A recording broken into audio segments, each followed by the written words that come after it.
episode of Everything Went Black. And my good friend, my brother, Ralph Schmidt, returns to us after what seems like an eternity since you've been on this podcast, sir. Yes, it has been a while. Hello, everybody. Always glad to be back, but I mean, when I dropped out of the like week to week or like semi-weekly thing that I appeared like on all the Heart Instrument podcasts, a lot of stuff has happened, and I like tried to get my life back under control, and I'm in a better place now, and now this feels really special. I mean, we spoke for an hour already before we pressed the recording button, and it's just good talking. And I know you're really busy right now, and no, it's just fantastic to be back and really looking forward. I think the thing we're doing today is kind of like my favorite format within the Unholy Passion thing we do. So yeah, stoked to be back. How are you doing, Mike? Exhausted, man. It's you're catching me in the midst of my move uh from Jersey City to Linden, New Jersey with my fiance. And yesterday and the day before, the 4th of July, Independence Day here in the States, I rented a 12-foot box truck for 2 days. And I mean, bless her soul, pretty much single-handedly moved like all the gear out of my apartment to the new house, and the majority of the stuff out of her house into the new house, and then a lot of the stuff that we still have in our storage unit. And yeah, so I'm physically drained.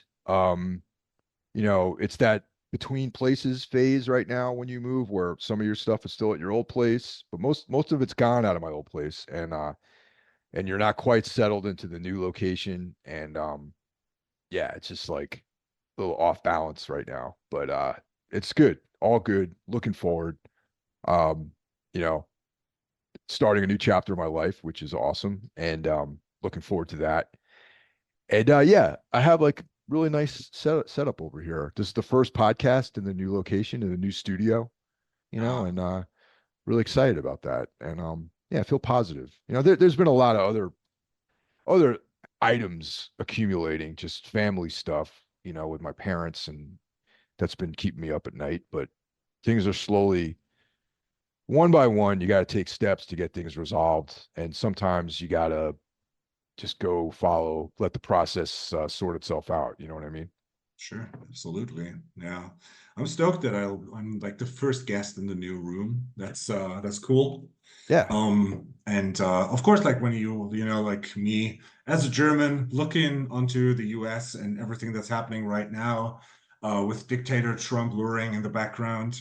I of course assumed like when you said like you got this big as rigged trailer for the 4th of July, I imagined you like in a Uncle Sam costume and just like fireworks in the back. And then Yeah. then they arrive at the new house, and Tina and you salute and like all the fireworks. And Yeah. We're very patriotic, yeah, of course. so I played X's record with 4th of July on it on that day. That's like my salute to America. little fun fact about that song. Dave Alvin from the Blasters, right? I don't know if you know him or not.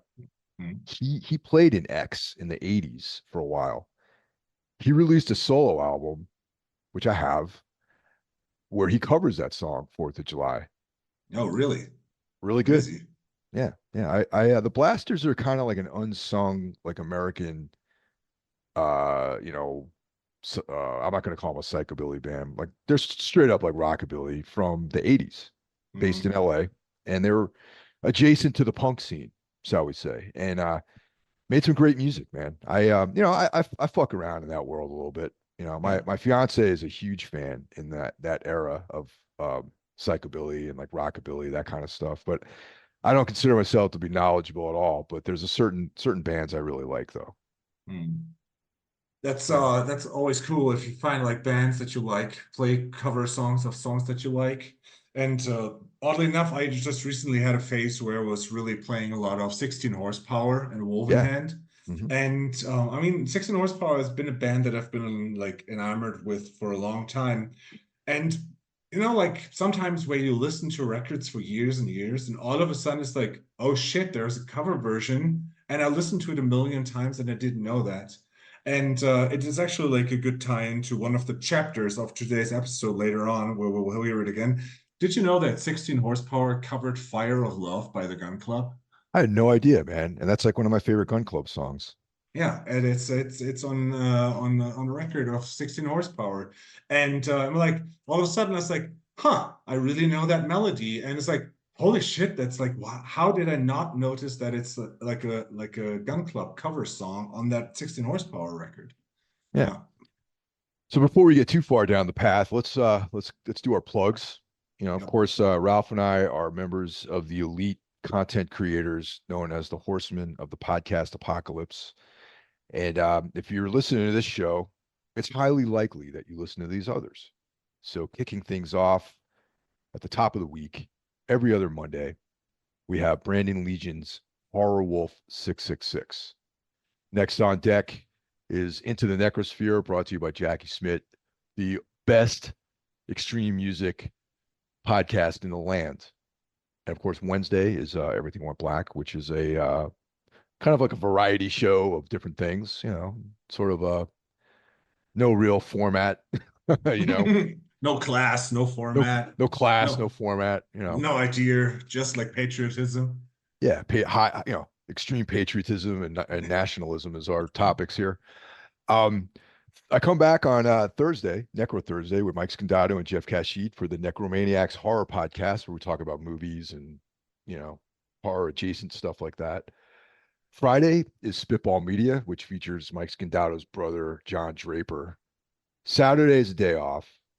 Sunday, Carl Hikara comes at us with Soul Knox, which is his second day of episodes. He does Thursdays and Sundays, which is very ambitious, I find. Carl and I are in the middle of not in the middle, we're in the midst of doing our collaboration Darkness Weaves, which we cover the work of Carl Edward Wagner, a relatively obscure American writer of weird fiction and dark fantasy. And we're doing the Kane short stories right now, so it's real interesting. And lurking out there in the shadows, pretty much on his own schedule, is Iblis Manifestations, brought to you by Cheyenne of the band Trivax. And that's pretty much the whole crew, man, as of right now. Um, you've met Brandon once, right? Yes, I met him on the tour we do at Cloak a couple of years ago. Yeah. Have you met Carl? Carl did not come to our show in Denver. So he had So, some fucking conflict that night. So when we were out there, like whatever on the Origin tour, he wasn't able to make it. So I have not met him in person. No. okay. I mean, you've met Jeff Kashid and Mike Scandato a bunch of times in your life, I assume. Oh yeah. So yeah, so like I have like almost a higher score with the Horsemen because I've met Jackie twice now. I met Cheyenne twice now in the UK because like twice we've been flown over with Ultha to the UK and met both those guys. I actually like talked to Cheyenne last time a few weeks ago, the first time, but yeah, like hung out with Jackie and his lovely wife, and it's always good seeing the less green South African Hulk. Yeah, I'm really looking forward to meeting those guys. yeah, Jackie and Cheyenne. And I really, really enjoy talking to Cheyenne. I we yeah, he's been on the show a couple times. And yeah, he's just a fucking fascinating guy, man, yeah. honestly. Good dude, definitely. Yeah, So if you like this show, by all means, share it on all your socials. Tell your friends about it. But you can also, there's another way to support Everything Went Black. Of course, we have a Patreon. For $1 a month, you get access to all the early episodes, the main feed. For $5 a month, you get, actually, I got that backwards. For $1 a month, you get access to all the bonus content. For $5 a month, you get bonus content plus early access to the regular stream of shows. When there is like an early access, that is. For $25 a month, you could become a sponsor of the show, which entitles you to an ad read for whatever your business, your own podcast, a band, any kind of project that you have. And that's pretty much it in a nutshell. And with that said, I want to welcome a couple of new Patreons to the fold. We've got Kai, Jace, Chris, Hayden, DGT, and Alan. And you guys, welcome. And we have a lot of fun on Patreon. We do a lot of. I have a weekly thing I put out on every Friday called the Weekender, and not we're going to get back on the schedule of doing the bonus stuff. Just the last several months have been my schedule has been crazy, and now that I'm moved into this new place, I think I'm going to have more open schedule to handle all this stuff. So I'm looking forward to getting back on the horse with all that stuff. So yeah, and Yeah, that's I that's want to. I want to contribute more to that too. Again, it's like I needed that break for a while, but yeah, I want to record. Like I still have like so many ideas for the Patreon, and yeah, I'll get to it. I mean, I have 6 weeks off now of yeah. school, and I mean, I had a lot of work, especially like I mean, probably it's the right time to announce that there's a new endeavor here of Mike Hill. If you want to follow truthsocial.com/everything is white. That's No, that's Mike's new endeavor. yeah. Whenever the word truth is part of the title, it's complete lies. You know what I'm saying? Yeah.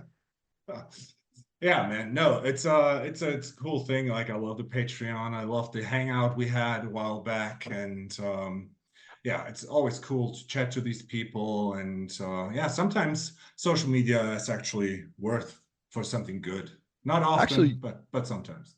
actually, it's good that you brought that up because yeah, on Patreon we also have like it's going to be a pretty I want to do it regularly. We had our first of many hangouts, and we had a nice group of guys. Like we picked out a time and we just all jumped on a Zoom call and just talked about anything, and it was a really fun time, man. And like everyone was really cool, and it was looking forward to doing the next another one of those soon. Yeah, All so that right. brings us to this week's topic. So you want to give us an intro on this, Ralph? You're the master. Yes. You're the philosophy major here. So yeah. Yeah, like a while back, must have been like, was that still in the pandemic when we started this sub-series? Probably. Remember the pandemic when we all wear Oh, masks? That was, yeah. But we started the sub-series, The Metaphysics Of, and we did an episode on the metaphysics of fear, for example, where we deep dive into, yeah, what is fear? Why are people afraid of things and stuff like that? And um, I mean, Mike and I both had a rough journey the last years. And I mean, yeah, sometimes these topics that we talk about were really heavy and yeah, like about depression and fear and anger. And yeah, we thought like now in the crazy state this world is in, where we both made steps into like a better place. And let's talk about the metaphysics of love. So this won't be a romance episode. I mean, Mike and I talking is always a bromance, but it's not like a romance, but it's just in general like love. And we always have like different chapters where we discuss like certain things, and I mostly prepare them, and Mike has to jump into the cold water and just react. And so I tend to use quotes from songs for the chapters. And I want to dive right in. Chapter one, what's love got to do with it? Mike, what does love have anything to do with anything? Why are we doing this episode? well, that's a very difficult question to answer because if you try to approach and define what love is, it's completely illogical. Um, and it really there's so many different layers to it. The only thing that I can come up with, and this is like in a very materialistic sort of perspective, is love at its core is a series of chemical reactions in your brain that attaches you to somebody so that you can continue the species. Yeah. And I know that's a cold clinical way of looking at it, but that's, I think, a good starting point, though, to discussing the finer points of love. Yes.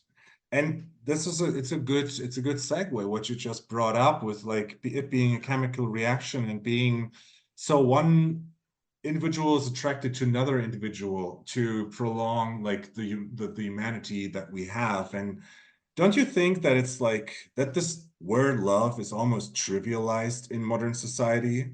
When you like talk about the what do you really love? And it's like some people will say, I love this movie. But Yeah. is it the same as to say, I love my partner or I love pineapple pizza? And it's not the same as to say, I love my cat. And then there's this thing, I love my country. I love being American or I love being German. There's this soccer EM and Germany just got kicked out yesterday, thank God.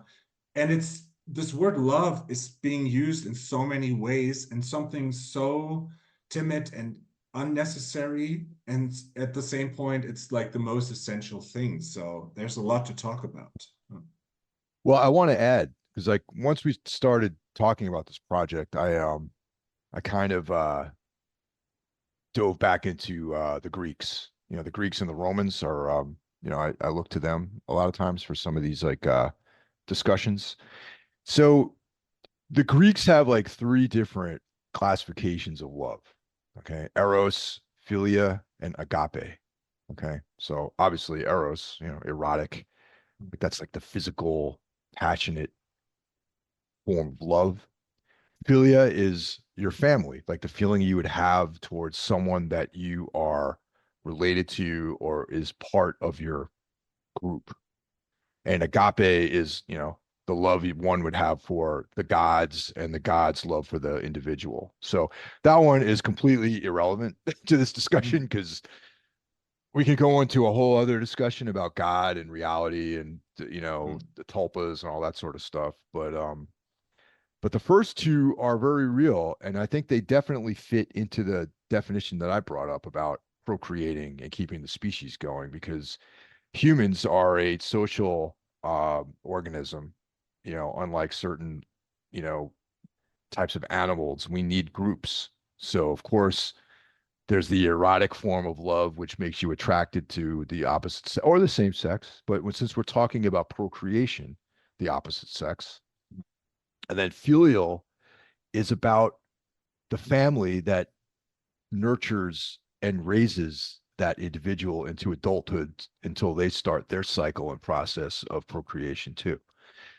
So, like in a very cold, clinical way, that's how I describe love. Yeah. But of course, I'm like probably one of the most like emotional people that you might know. So I don't prescribe to this, but my engineering background makes me want to quantify everything in these like very sort of terms. Yeah, but that's pretty much the means to philosophize, where there's this when you study philosophy, like teaching philosophy in school, you start with the comparison, like with a picture description. So the first thing that you do is you see like what do you actually see, and then you like when you do this task with kids and like for example philosophy classes, I always start with Salvador Dali's picture Sleep, where you see this gigantic head and the body is non-existent. It looks like a little carpet and it's like on sticks and it's this dream scenario. And I have them like analyze this picture to make them understand what philosophy is. And they're like, when I said like, okay, let's do a picture description. And the kids always start with, well, I can see a head and I think that it is. And I'm like, stop right there. At first, we have to get the essentials done, which is just what do you see, which is what you just said. Like it's the theory, the basics. Like this is the analysis point. But then you start with a philosophy, which is not as it's not as palpable. You cannot really grab it. It's like an interpretation process that you have to learn. And that's so I think it's fair enough that you started with this lexicon, like kind of definition of what love is, but yeah, we want to approach it from a different angle. It's like what does this feeling have to do with anything? That's why I chose like what's love got to do with it. um do you think love or hate is the stronger feeling? I think love is a stronger feeling, honestly. I would agree. Yeah. Yeah. Because like when you do like opposites, and for a lot of things you can use like love as the opposite to so many things, but like hate is hate, like you get different forms of hate, but you can have like darkness, light, but you can darkness, love. And because love is such an omnipresent force, and that's why I think it's so interesting. And I also would agree it's a stronger feeling than a hate is. Well, because also like the absence of love is a more profound experience than the absence of hate. You know what I mean? Yeah. Yeah. Like when like when there's no love in your life, like with not even like family love or not even any kind of feelings of belonging, that profoundly affects you more so than not having something to put your hatred into. You know what I mean? Yeah. Yeah.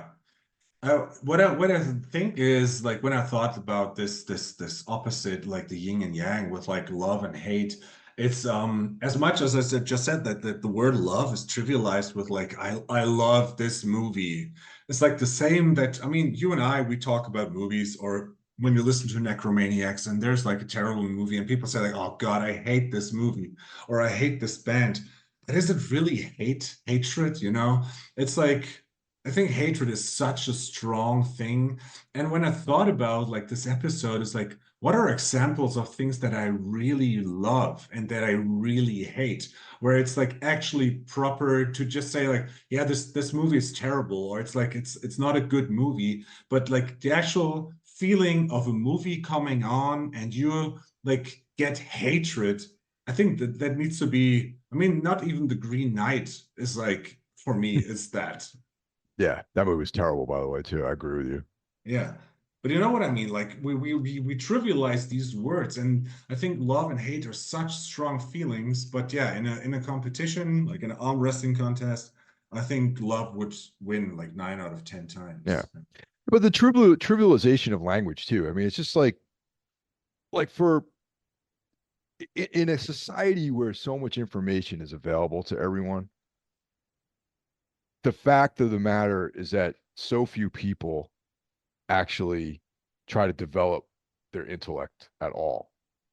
You know, they just rather like look at porn or like, you know, scroll through like whatever's on Instagram and make themselves feel better, you know, Yeah, yeah, rather than like trying to like put their mind into a better place, you know, and make themselves less ignorant, you know, and a little bit more worldly, even though like you could reach across the globe these days, you know, and learn about things from everywhere. But people choose to just live in these echo chambers of triviality and yeah, not expand their vocabularies and not find more descriptive ways of expressing themselves. And then that's why these words, this language gets trivialized. yeah. And it's like just people, and here again seems to be like an aspect of love, but it's just like laziness. People just love to have others think for them, you know, like to like develop a passion for something. For example, when you talk about religion, and I mean, we have like this global problem right now with the like with the Palestine conflict, with the Gaza Strip and Israel. And it's like, it's still like this fire is so burning right now. And there's all this talk. And then you have like kids in my school, which are 80% are Muslims. And they tell you like this random shit about how much they hate Israel and how much they hate the Jews. I'm like, you don't even have an idea what you're saying. And they use this word because they're just not like, they're not literate. They just have someone else voice like they voice their opinion and they just adapt, and that's like kind of a well kind of a disease our society has had for a while, but it's gotten increasingly worse. I think through the pandemic, where words like hate or stuff is like stuff that the populist parties use, and people are just too lazy to really like make up their own mind and really like figure out what is actually like there to love or what is there to hate.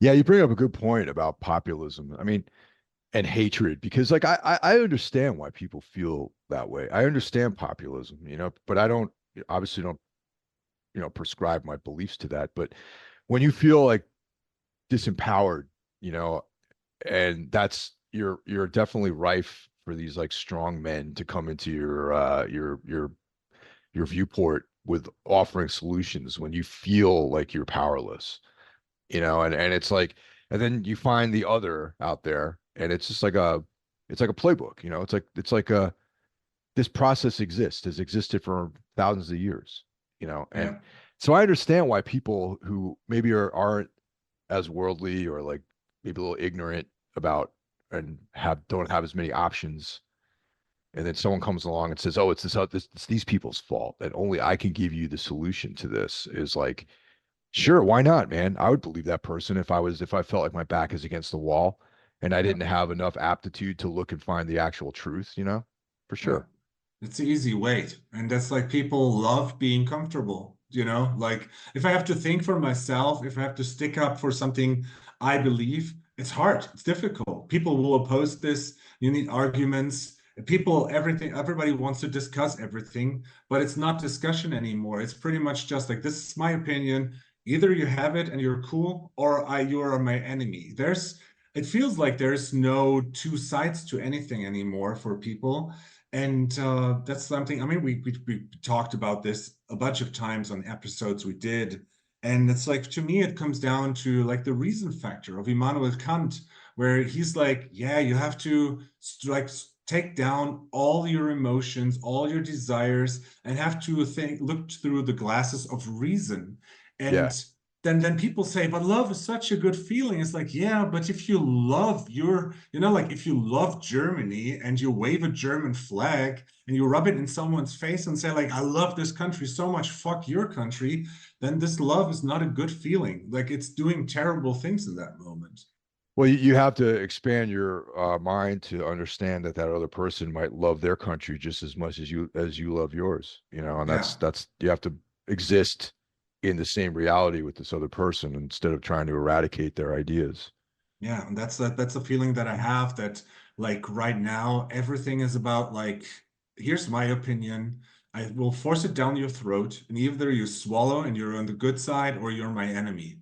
There's like yeah, like I always said, like I have to work in school with Jews, with Christians, with Muslims, with like God, like how many? I mean, I even have like right-wing open people there, and I can't as a teacher just say like fuck off. I mean, I don't go to PTAs and speak with like fascist parents, but like I speak to Muslim parents, even though I don't believe in their God. And when they try to tell me about, yeah, Islam is the only way, or like the Christianity is the only way, I'm like, hey, cool for you, whatever floats your boat, but you can't convince me. And then people are like pissed, and I'm like, what do you want from me? Do you want me to convert to Islam right now? And it's just like I understand why you're religious. It's the way you've been raised. It's a connection to a feeling of love, where we're back at the topic of like the way you're being raised, with love. And the religion is a key part. And I haven't been raised like this. And that's hard for people to understand. And then they see me as their enemy because I don't subscribe to their values.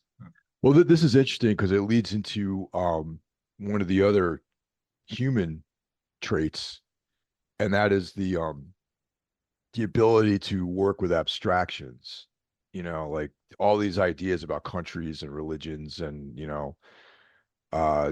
lines between countries are all abstractions. Like they're not even really part of reality. They're not part of reality at all. Like no, like if you when I say the word Canada, right? I say Canada, Hmm. or I say Italy or something, or Germany or the United States. You see this outline that doesn't Yeah, really exist. Like that. That's not like if yeah, you're up in outer space and you're looking down, you're not going to see like the borders between all these places. You're just going to see one big landmass. yeah. But humanity's ability to make abstractions out of everything plays a big part of what love, like the layers that are added onto that basic definition that we have, like all these abstractions. Hmm. And that's like, for better or for worse, part of the curse of being human, I guess. Yeah. And I think that the like one of the things you just mentioned is like I think humans are like because of the way we are raised by a family in the best case. I mean, some don't have that luck, but like most of us have been raised by a family. You're like get implanted in your DNA the love for family, the love of belonging, and that's something people strive towards, and that's why they want to identify with a group, and then they say like I love Christianity because like I've been raised like in church we sing songs together. I'm part of this community and I love this. And I mean, you and I both, like, the one of the things that tied us together, like from the get-go when we hung out in Heidelberg in my apartment and like bonded over nuclear blast videos and breach record, was the thing that we both can exist by ourselves without a lot of other people and are still fine, which doesn't mean we're cavemen and we're like, like isolationists, but it's not a lot of people out there that really can exist by themselves and be happy. And I think that's a great segue into chapter 2, which would be, you have to love yourself first before you can love someone else. We both have been single for long times. You are not a single anymore. You're almost married. You're enamored with Tina, and I've been single for a while, but I'm in a better place. I'm comfortable with it. Do you think us as humans, we need to love ourselves before we can love others? I think that's true because what happens if you and this is probably a big reason why like I went through a long phase of being single is because I had a great deal of self-loathing for whatever reason, and it's like that's possibly why I have made bad decisions in the past with the type of people that I've involved in my life. There's one exception, of course, but like, most of my selection of partners has been pretty bad. Two exceptions in this case, but yeah, I think a lot of that comes from not loving yourself, though, and not thinking that you're worthy of certain things, that you're worthy of happiness, or that you're worthy of someone loving you back, or believing that you can provide that same feeling that this other person provides to you. That's like a huge component, at least personally on my level. Part of me has like for years and years and years, and this probably stretched all the way back to my childhood and the way I was raised. Like had such like a low self-opinion and such a disbelief that anyone could care for me at all, um which probably put me in a position in my adult life to just be like, well, yeah, this person's going to probably like abandon me at some point, so I have to like keep myself behind these like walls of comfort and isolation and not reveal too much of myself to this other person. And like, there've been like two great loves in my life, really, and like and in the first phase of that, I don't think I was in a place really to be a full partner with that other person, and yeah, and that did not go well. It ended, and we had a different type of love after that, but it wasn't that, erotic filial kind of thing that it was in the beginning. And Mm, and after years of traversing this desert, and making a lot of bad decisions along the way and allowing the wrong people in my life or not allowing anyone in my life for a period, um you come out on the other side of the desert, and you learn. But I would never be able to have someone in my life if I was not able to believe that I can be the source of that good feeling for them, the same the way that they are that source for me, you know? So I hear you, and I need to be like devil's advocate here, but Yeah. I need to push on the Yeah, yeah. language trade thing again. Do you now love yourself? I do actually, I mean, I mean, obviously I struggle with that because of a whole lifetime of self-loathing, really. Hmm. But I understand too that like looking at when I have these hangups, trying to understand where it actually comes from and that it's an external thing that made me feel that way, and Hmm. that I myself have value, you know. Yeah, The feelings of worthlessness came from the outside, not from the inside, yeah. and that's the thing that I have to keep in mind whenever I find myself, struggling or turning back to like maybe the old ways that I used to deal with certain things, you know. Yeah, I was pushing on that hard because like this sentence I've heard that so often. I mean, like I said, I've been single now for 6 years, and I mean I've been dating, and it's mostly led nowhere. And I think it was just like I was, I wouldn't say I was toxic, but I was definitely damaged to a degree where I couldn't really properly let someone in. And I mean, I thought about it a lot. Like, I'm in a better place now, and I made better decisions after last year where I had like where I broke down, and especially like giving like through the grief of Audrey's death. And it has taken some while, but I think I'm in a better place now. And if someone asked me, like, Ralph, do you love yourself? I would say no. I don't really love myself, but I respect myself again, which I hadn't done in a while. So that's like the word phrasing again where I was pushing towards. Um, I don't think that you need to love yourself in the form of like this true powerful feeling of love, but you should be cool with yourself and say like, yes, the thing that you just said, I have worth, I have self-worth, I have self-respect, and then you can be a good partner, and then you can commit and don't just have a relationship to get validation. This person loves me, that's why I'm any good. Yeah, exactly. And I think that when you say you hear on a word validation, and that was like maybe like a big part of what one of my earlier hangups was being validated, like, Yeah.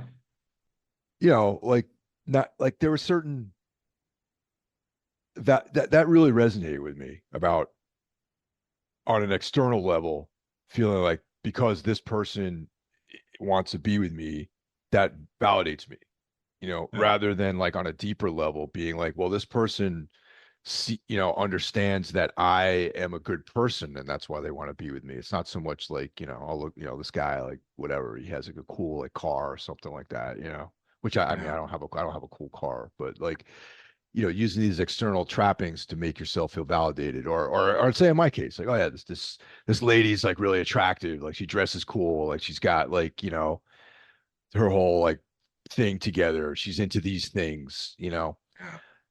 and that validating me somehow, being like, oh well, Mike's with this lady, and it's like that must make him cool, or something like Yeah. that, and now it's like, not to say that my fiance is not cool, like she's fucking really cool, but like it's deeper than just like we like the way we dress or we like the music we listen to, or like it's more of like the understanding that we each individually have worth to each other, and that our lives are supplemented by being together in each other's lives, and it's not like a codependent kind of thing. It's like more of like we see that the person exists as a separate human, and we value who they are, and we value each other that way, and that's like the missing component, really, that something through the crossing the desert of the last few years of my life, like that's something I've arrived at. Yeah. Yeah, and that's like I think that's a process we both had to go through. And I mean, you found your mate now with Tina, and that's like I can't tell you often enough how happy I am for you and how cool this is and how much I value her just for like the things that she's giving you and how much better your life is now. And like I'm at that point like where I mean, like we're both brainiacs, like thinking about ourselves and cracking our skulls about it. And I've like I tried to figure it out so long where the problem is because I dated cool people, like I dated cool girls, and I was always like at one point where like the person was like, yeah, I want to like see you more often. I want to make this a regular thing, and I was like, no. And I'm like, why the fuck can't you commit? Like, and then it's like, okay, do I think they're not cool enough? Do they not make me cool enough? And I'm like, is it so? It's like it would be a shame if I would be like a superficial asshole like this. But then I was like, no, I think I'm just too broken inside to actually like give this person what this person deserves. And I've been hurt so often in my life, and I hurt people. And I'm like, and that was the starting point of getting better, where I realized, like, no, man, you're the one that's fucked and you're toxic. So don't date people because you will end up like making their lives a shit show because you don't have your shit together. So like actually taking time, reflecting on this, trying to heal, trying to get better. And yeah, that's why I'm like, I think I'm in a better place now. I mean, I've been single for so long now that I think it would take like it would need a very special person to actually like break down the barriers and actually like make me open up and make room for this other person. But I'm at the point where I said like if someone like this comes, I think it's like there's an actual fair chance that I will give this person a fair shot. And that's because I'm in a better place and yeah, I don't love myself, but I like myself. Probably that's like a good way to put it. I like myself and it's good where I am and I think it's good that I exist and I haven't thought this for a long time. Yeah, but don't be afraid to step it up and love yourself either, too. You know, I mean, that's like, I know it's hard to admit that. It's hard to vocalize, to verbalize that, you know what I mean? But it's like, Yeah. it's not something to be ashamed of, man. It's like, Yeah. you know, it's something that it's maybe use a different word, you know what I mean? Because like, I know that sounds cliched to say those things, but maybe Yeah. it's the wording or the vocabulary that you're is hanging you up, you know? Yeah, it's also in me. There's this, I mean, it's like back to my father trauma where like I can't do anything to make him approve. You know, like Oh, yeah. where I always try to make people approve, like with Oh, my yes. bands, with everything. And right now, like I think, like you said, like the thing that Tina and you have, it's not about like she's the coolest chick in town, and because she's cool, I'm cool. It's like we're cool because we're together and we have something special and we make our lives better for each other. Yeah. But And I think that's like the self-respect that I mean, where I'm like, yeah, I don't need another person to validate me. Like I am worth something by myself. And I'm like constantly learning right now, like that I'm worth something because for a while when people told me, dude, like your music with Ulfa, it saved my life, or I mean, like the my 10th graders, they had their final exams and people came up to me and said, like, Mr. Schmidt, you were more like my dad than my dad was. And these are things that for a while, like my heart was just shut down. I'm like, yeah, don't talk bullshit. But now like I can really see what they mean and I can appreciate this. And this is like to me, that's like the first form of like self-respect and self-love that I can accept these things. Yeah. yeah, but you know, for the record, I do think Tina is the coolest chick in town, honestly. Fair, But fair yeah, enough. Yeah. but yeah, but dude, but all that said, and you know more of the details about this, but it's like, yeah, things did not start smooth between us, man. Like we Yeah. struggled in the beginning, man, and it was like, you know, I wasn't in a good place. Like we were talking about all these things about like, you know, not being able to be there, and likewise on her end too. You know, she wasn't. Neither one of us were in the right space to have this type of relationship when we first met. So, but somewhere along the line there was like a moment of reckoning where I saw the potential in what could we could have together. You know what I mean? And she, for her, to her own credit, I think she saw this way before I did, and I was the one who was like probably more damaging to the progress. You know, it was more of an obstacle to the progress of our relationship through a certain phase. But mostly like what I arrived at was like seeing what I was missing in my life after having experienced some of the stuff with her, you know, like seeing what life could actually be like with somebody that you love and respect and care for and enjoy being with and, you know, have both styles that the Greeks have, you know, like they have like the Yeah. eros and philia, like both of those things being in place together Yeah. is like, you know, I can't even remember ever. Well, I have vague memories of that, but so long ago that it's like another lifetime had passed. But that's what really motivated me to have enough courage to step through the doorway and kind of like release some of those like hangups that I had, which were staying in the way. Because what was happening was like I was just doing the same stuff over and over and over again and being like, oh, it's just, you know, of course, I'm being this person isn't living up to some made up fucking standard I had or whatever, you know, or like looking for the the things that I didn't like or whatever, or like, okay, this is like, aha, I found it right here. That's not good. That's not good for me. And then now it's like I have more understanding about that the other person, and like that they Yeah. have their lifetime of trauma and good and bad and whatever, and not everyone's different, and you have to understand that about people, and that's like the biggest mature element of this thing, you know, that that really enabled me to kind of move forward. Yeah. And I think that's the thing, like damage did, damage done. And it's like, yeah, we were like, we blocked off so much stuff. And like, because like, yeah, I know with how this is going to go. I know Hmm. like this will happen again.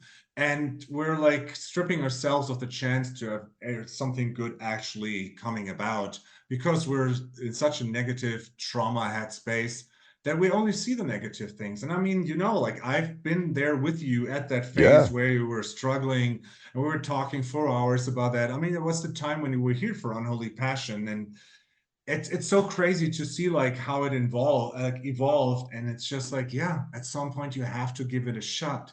And I think it needs the time. You need, like, as a person, need the time to say, I think I'm ready. Like I can try that, even though I might fail again, but this person might be the one that actually like pushes open the door and is there to stay. And I mean, look at you now. You're engaged, yeah, like yeah, yeah, and it's like 2 years ago, like when we sat here on my couch, like both of us wouldn't have seen that coming. And no, it's cool that it happened that way. And that's like what also gave me a bit more hope. It's like, yeah, man, it's like there is a chance. You just have to like get your shit straight and work on yourself. And that's what you did.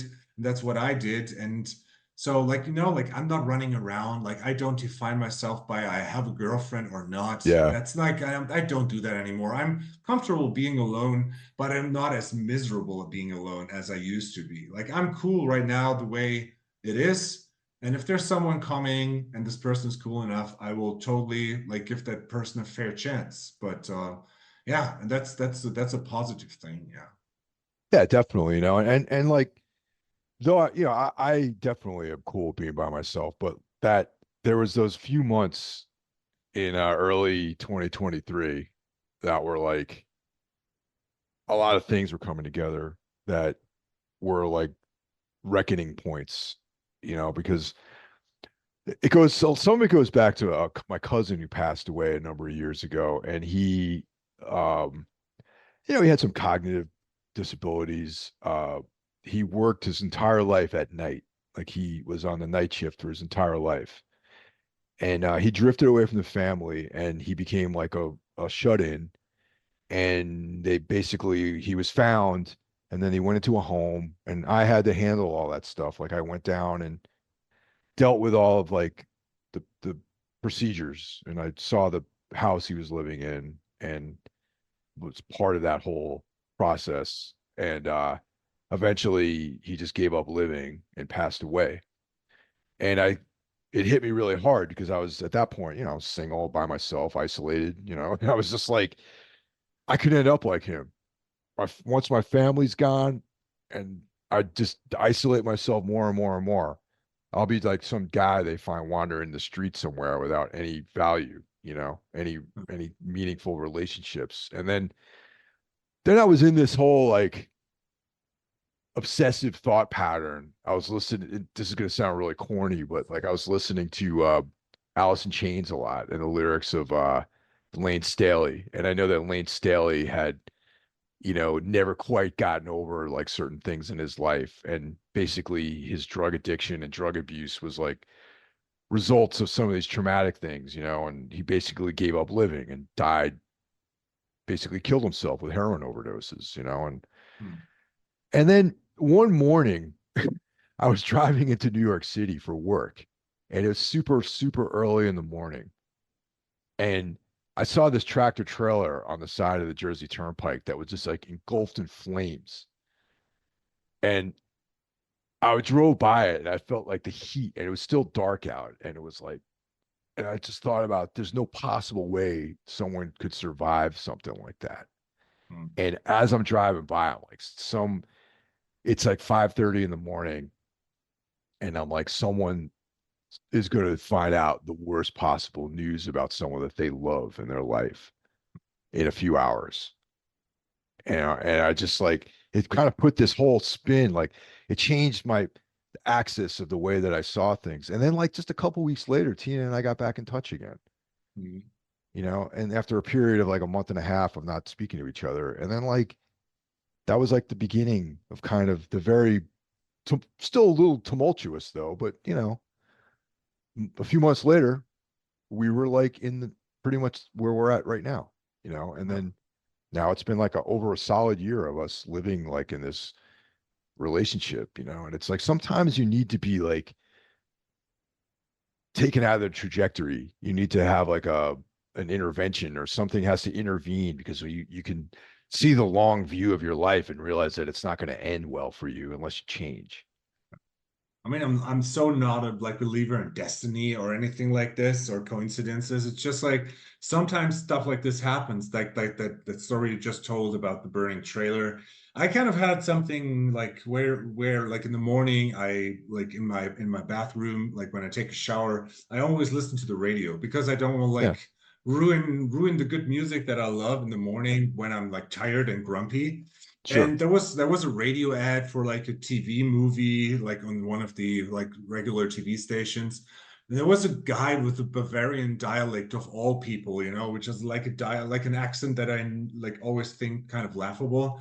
But he's like in this it was like kind of like an audio trailer for this TV movie, and he said like the one woman asked this guy's like, so when was the last time you were happy? And this guy in this Bavarian dialect said like, I don't remember. I forgot how it was Yeah. being, like I forgot how it was being happy. And I stood there like frozen in my shower, like the water was running for at least 10 minutes. I was just like, holy shit, I forgot how it is to be happy. Like, and then I like I tried to wrap my head around like, when was the last time that I was happy? I'm like, I couldn't figure it out. And I'm like, no, it's kind of like the same when I lost like 45 kilos back when I was 18. It's just like you need this thunderstruck to the face to like actually turn this card around before you go downhill. And that's like kind of where my process started, where I'm like, no, I'm not happy and I want to be happy again because I deserve to be fucking happy. Still not there yet, but I'm working on it and I'm better. So yeah, I totally feel you with that. Yeah. Yeah, dude. And it's like that's the thing. It's like and I'm sure a lot of you guys out there probably have similar feelings about it where you don't believe that you deserve to be happy. I know I felt like that for years, man. It's like I would even like in the last year of our relationship, it's like simple things, dude. Like this is gonna sound ridiculous, but like if you're watching a movie with someone and I have to go to the bathroom and you get up and they pause the fucking movie. It's like I don't know why that hit me so hard that when we first I'm like, oh wow, cool. Like you care that. I know that sounds simple and trivial, but like I don't know what about that made Yeah. it really, you know, like wow, like that's cool, and I deserve that. I deserve to be seen that way. And yeah, it's to believe that you deserve happiness is like not intrinsic with everyone. And it certainly wasn't with me. Yeah, that's I totally see that. And that's again a great segue to our third and I think final chapter. It's a two-part chapter. And the and so the one starts with actually three quotes back to back, which is kind of the same thing. And I want to talk about the beginning of love. And there's this quote by a Cardigan song. This is where your sanity gives in and love begins, which is, I would say, AKA the fire of love, or AKA she's like heroin to me, to go back to where we started in the gun club. Isn't it crazy that when you fall in love, and I would say it's not as easy anymore as it used to, but that on a medical physical level, falling in love is the same as doing drugs. It does the same thing to your body. I agree, and once again, just I'm going to speak about my most recent, my current, like where I'm at right now. Like once we made it, I mean, we knew each other for like a year before we really it's settled into this thing, you know. And it's like once that we were like made a decision that okay, this is like what it's going to be for like that. That's all I thought about was her. You know what I mean? And like Mm, all day long, I would just look forward to seeing her that night. And it was like, you know, what do you do? I wonder what she's doing right now, you know, and you mm, just can't stop thinking about being with that person. mm. And oh, what are we going to do this weekend? You know, because it was like, and that's the other really comforting thing, man. It's not like I just knew that the weekend would come.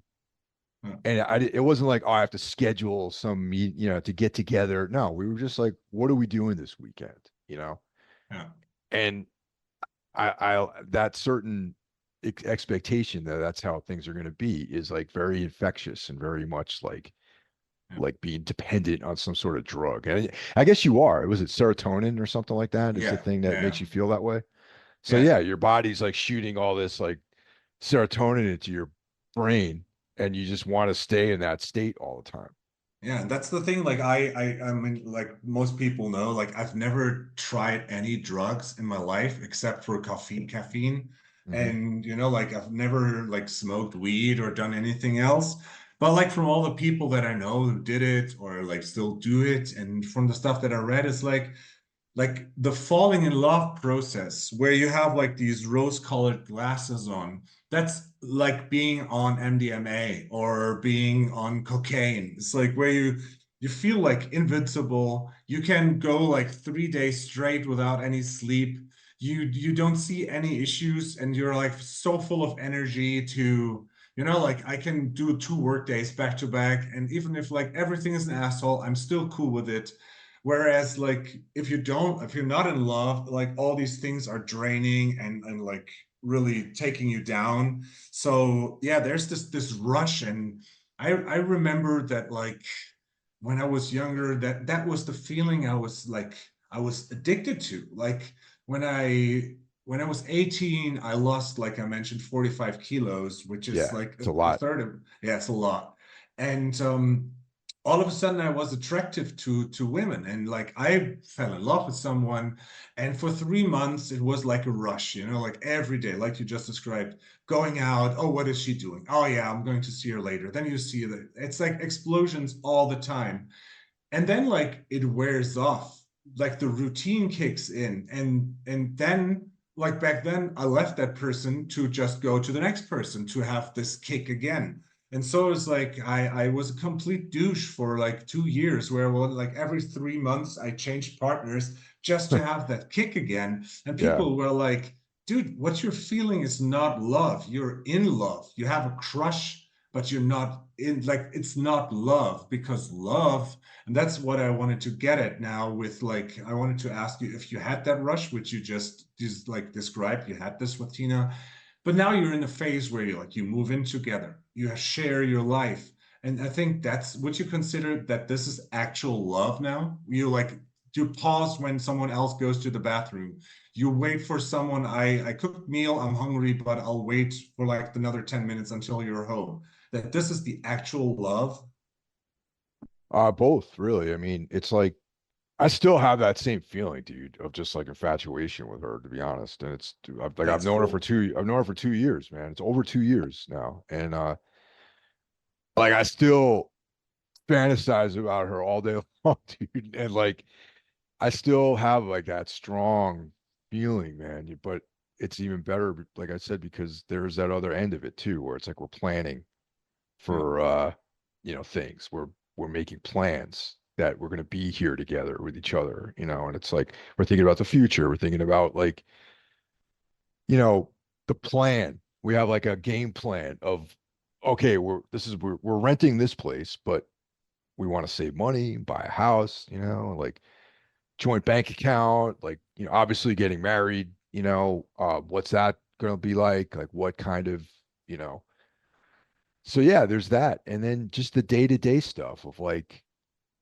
organizing the house, you know, like we're still moving in, but how we're going to decorate it, checking in with each other about like, oh, should you put your your eclipse print in the living room or down in your office? You know, should you put your HP Lovecraft portrait in your office probably, or in the foyer, you know, like that kind of stuff, you know. Or with her, in her case, it's like, can I paint like this thing pink? You know, and I'm like, Mm. yeah, of course. You know, we want to both represent ourselves in our living space. You know, we want it to reflect both of our personalities. You know what I mean? And it's like thinking in those terms is like the greatest thing in the world. And I never in a million years thought I would feel this way about somebody. Yeah. And that's cool. And I think that's the like that's something I had to learn. And I learned it especially through like, yeah, my best friend Danny, because like um she always told me like, yeah, the feeling you're hunting after, that's not love, that's like being in love and crazy, but actual love is like commitment. You tolerate things. You make deals, you know, like you Yeah, said, like I will accept the pink wall if you accept my HP Lovecraft poster here or there. And these compromises where you're like as a team, and that's I think to me the essence of like this true love in a relationship is like, yes, I will accept this because my life essentially is better with you in it. And exactly. then that's actual love because you and I we both know, and Tina knows this and a million others know this, there will be times where you fight, there will be times where you have issues, but resolving them and like sticking together when like push comes to shove, I think that's like the key essence of, yeah, what you described in the beginning of what love is per definition. And that's what Danny and I still have because, like, I mean, we've been separated for close to 7 years now. And still, I think we're like the thing we have is like it's a friendship love. It's like not romantic love, but she's family. She's like more family than my family is. Yeah, And I mean, like Audrey, my cat, or Titus, the dog, that's like unconditional love because there are mammals, and that's what our pets, what people sometimes maybe have with their own kids. That's like a different form of unconditional love. right. But essentially, I think like that's the it takes time, at least for us, like for you and for me, to like I don't know, like to feel out where the actual love, like what actual love feels like, not being afraid of it and embracing it. And you have that with Tina. I found it with Danny, even though we're not a couple, we still have this connectedness that I probably have never shared with anyone before. And I don't know if I will ever share this with someone again, but that's essentially true love. And that's what I meant. Like I think I like I know I don't think I have to stop saying this. I know I deserve this because I'm not a terrible person. And that's why I think Danny and I have this connection, and that's why Tina and you have that connection. Yeah. And yeah. And I totally understand your relationship with Danny because I won't get into it, but Yeah. I totally understand that feeling. And it's not something that a lot of people really can understand unless they felt it before. So I get it, Yeah. you know. But then what you're talking about is another about arguing too, man. And this is one of the most fundamental things that you got to keep in mind when you're in a loving relationship. Is like I've given up trying to be right, and I've given up winning arguments because that's not important really. What's important, I had to, and this is like one another thing. I had to learn this the hard way, man. Like I had to learn this the hard way, Jack. Like just like in the recently, man, like within the last Yeah. couple of weeks. It's like you have to like, what do I want? Do I want to win an argument or be right, or do I want to be happy? You know what I mean? Do I want Yeah. everything to be cool, you know, and like over such trivial things can lead to really bad stuff in a relationship unless you let go of that like ego kind of thing, you know. Yeah. And yeah, if you want to win arguments and fucking say you're right all the time, then yeah, okay, great, good luck, you're going to be alone for the rest of your life. But you got to know when to compromise and when to be like, you know what, it's not worth it, you know. It's this is not worth jeopardizing my happiness at all. And Yeah. that's a big realization. You know what I mean? And you got to realize that the other person that you're in this relationship has their own their own list of triggers that trigger them too, man. And that's not just about you and the reflection of your life in the world. It's like, there's certain triggers that the other people have, and that you got to respect that stuff too. Yeah.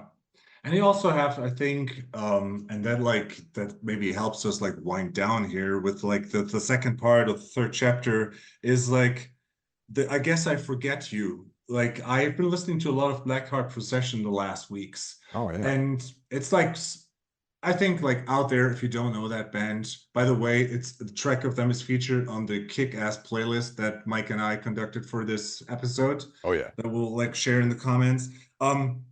I think no band has more better heartbroken love songs or like songs about heartbreak and love than this band.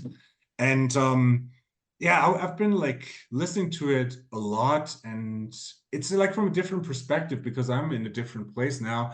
But yeah, I think falling in love and like working on actually loving someone always has like this back, like this, not the back door, because then it would sound like you're always keeping this door open, but there is the possibility that this love will end. And that's like the last question I want to discuss. What happens when you run out of love? Like, what do you think? What should people do, Mike? I don't know. That's a really good question, man. Like when you run out of love. Yeah, I Because, don't have a good answer for that, man, because like yeah, I don't know how to deal with that very well, honestly. yeah, I because like, don't, yeah. yeah, sorry.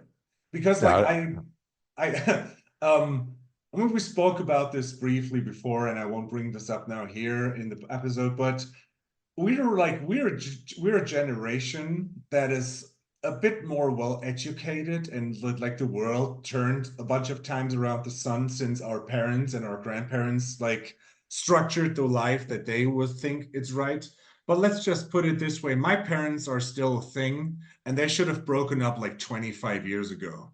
yeah. And it's routine, and that's the thing where I think like love has like at some point there will be routine, and I think routine is one of the biggest enemies of love.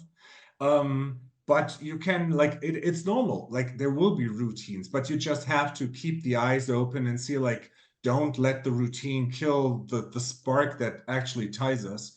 And I think like that's something my parents, because I remember that my mom at some point she met someone, and she said like I don't know, like should I go out, like he's really interesting. Like mom, I'm out of the house, like I'm 20 something, my sister was done, she was out of the house, and if you're not happy, by all means don't stay with him because people expect it to. So go out, be happy, fall in love if you want to. She ended up deciding no, like society doesn't allow to break up, and that's terrible. It's heart-wrenching because I see this in school a lot of times where kids are being grinded down between two parents that actually don't love each other anymore. And yeah, I think like if you figure out that love, the love that actually tied you to another person is gone, then it's probably better to leave it be and like to kill off the routine because it will make both of you miserable and a living hell to be together. Oh, that I totally agree with. Yeah. I don't know how to overcome something like that.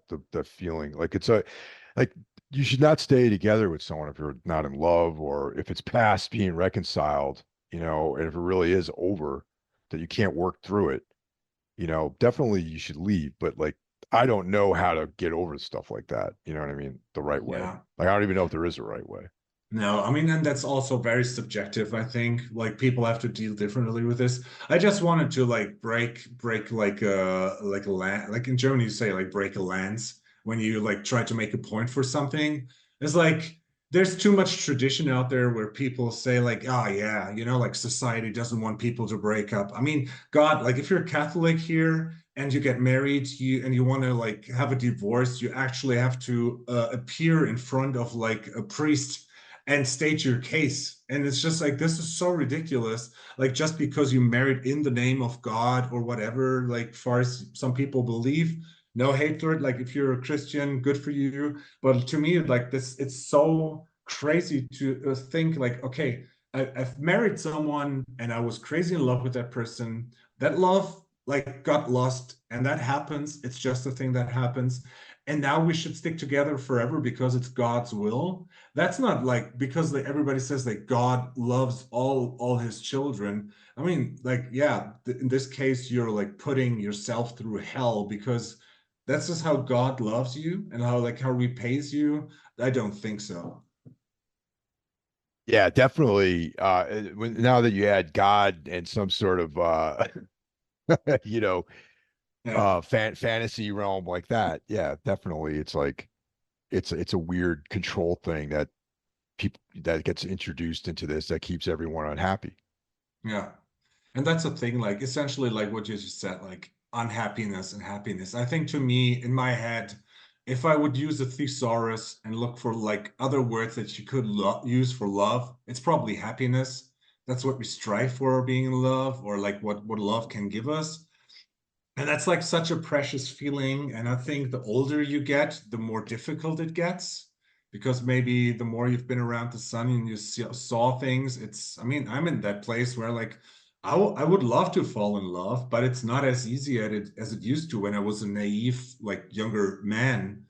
And so like if you're out there and you have something you love, have someone you love, give them a hug more often and tell them that you love them, and it's one of the best things you can have in your life. It's fantastic. Absolutely, man. And it's work too. It's not just like it doesn't come easy. Take it from me. And I think that might have been like one of the things that stood in the way is my maybe my looking for something to be perfect as opposed to good, and where I'm not a I love working. I love working. I love hard work. I love finding something that I love and working hard at it, you Yeah, know, like the band or music or Muay Thai or fitness or even my job. Like my regular day job, I work hard at it because I love it and I enjoy it. And so, with that said, if you have a person in your life that you love and you have a happiness that you can't get anywhere else or feelings that you are exclusive to that person, then it deserves to have work put into it. It deserves to be, and this might sound silly and like obvious, but it maybe wasn't obvious to me that the same amount of work that I put into music, I have to put into my relationship. I have to put into my yeah, marriage, my future marriage, and that my yeah, partner. And that's what maybe escaped me for most of my life. yeah. It's kind of like this metaphor, like you have to like love can blossom. It has this plant metaphoric and in it. And yeah, you have to nurture a plant. You have to, like you have to put water in it. You have to give it the stuff that it needs to grow. And that's the same with love. And I think it's easy to forget nurturing the things you love because of stress or because of self-doubt and everything. Essentially, we all love walking around nature and seeing green grass, plants, and flowers because they look great.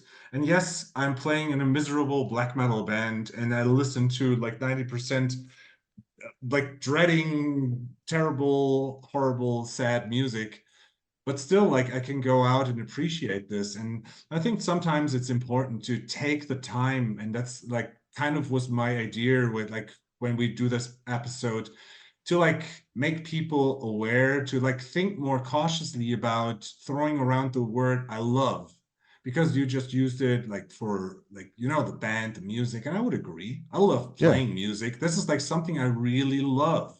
And I love vegan food. Like I love good food. It gives me a great feeling. And it's the same thing. Like but you have to be careful because I love the way it tastes, but I also know the dangers of it making me fat, or, like everything you love can have like a downside to it. And you have to be aware of like, there's always the yin and yang. And you have to nurture it and care for it. And then you can see the best things and it grow into something great. Yeah. And the other thing that just came to me now is like the probably like the most physically demanding thing in my life is going to Muay Thai. All right. Mm, And way harder than band practice, 100%. mm, Band practice and Muay Thai. If I have, regardless of how, if I'm going to that, if that's a day that I train or a day that I have band practice, regardless of what I got going on in the day, I show up and I feel better afterwards. Okay. Yeah. If I was like, didn't get much sleep the night before, my diet was shit, go to Muay Thai, go to band practice. When I'm done, I feel like I'm in a better spot. With that said, regardless of what's going on in my life, I have to make time for my partner because that's what it demands. It demands that level of commitment and care and intention to make it successful. And afterward, I feel better. Afterward, things are positive, because you have given the amount of attention that's required for that sort of thing. And that's I wasn't always like that, man. I got to be honest. Like I was never. Sometimes I would put my, like I would be like, I don't really feel like being there for you. Yeah. And And maybe maybe those people weren't deserving of it, or maybe they were. I don't know. yeah, but that's the thing with with actual I think with actual love that um it overshadow is negative, but it just it shines brighter than other things, and you see the light and you want to work for that because it's worth it. Yeah. And there's this saying in Germany, like you're dancing on 1,000 weddings. Like when you try to, okay, my life is miserable, so I start 5 bands. Oh yeah. I do this and I do that, and I don't commit to anything 100% because there's just 10,000 things I want to do. And that's the thing I did in the last 1.5 years. I took a step back and see okay, so I want to have these things that I love, and I want it to be fun, and I love it now. I can see this is actually making my life better, and that's with the podcast. I always loved talking to all the horsemen, but after a while, it became oh, I have this work and I have this band practice. Oh, and then I want to talk to Brandon, and I have to prepare for this because I want to do a good job. I want to make him proud. And then tomorrow, then there's Carl, and then there's this, and I still have to go to that show. And it was just too much. And I couldn't I couldn't commit to the things that I actually love. And now, Yeah. I took a step back, and I love talking to you. I love doing these podcasts. And now we had two, we spoke over a total for about almost 3 hours now with everything beforehand. And that's great because I love doing this and I love you. You're like my brother. And so now this is a good feeling. And I will go out of this, go into the evening on Saturday night, and the sun is shining. I'm yeah, the sun is not shining out of my ass, but I'm feeling good because I did something I love. Yeah. Absolutely, man. I love you too, man. Like you're like one of my oldest friends and one of the most consistent things in my life, man, is our friendship, honestly. Dude, yeah, absolutely. That's when I say you're my brother, I don't just throw this word out. I actually mean it. You're more family to me than my family. Yeah. Absolutely, dude. Yeah. Yeah. Well, that was a good fucking breakdown of everything, man. You know? Yeah, I think so too. Yeah. And I'm always glad to have these chances out there. And people, if you're listening to this, like we said beforehand, embrace the shit that you are able to love. If it's a person, give this person a hug, say hi from Mike and Ralph. And if it's your cat or if it's your dog or your budgie, pat them on the head. Also say hi from Mike and Ralph. Yeah. Yeah, we hope you hope that you enjoyed this episode. And yeah, I mean, you all know Mike loves doing podcasts. That's why he's been doing it so long. And I appreciate being part of this. Yeah. Absolutely, man. And thanks for listening. I hope you guys got something out of this. And it's an important thing to go through. I know that sometimes, I know most of the people who listen to the show are men, and men have a hard time with this sort of stuff, myself included, but it's good to expose yourself this way, man, and kind of show the inside. And I think it's a positive thing to have these feelings. Absolutely. Yeah. Yeah. Well, thanks a lot, guys, and we'll talk to you next week. Take care. Well,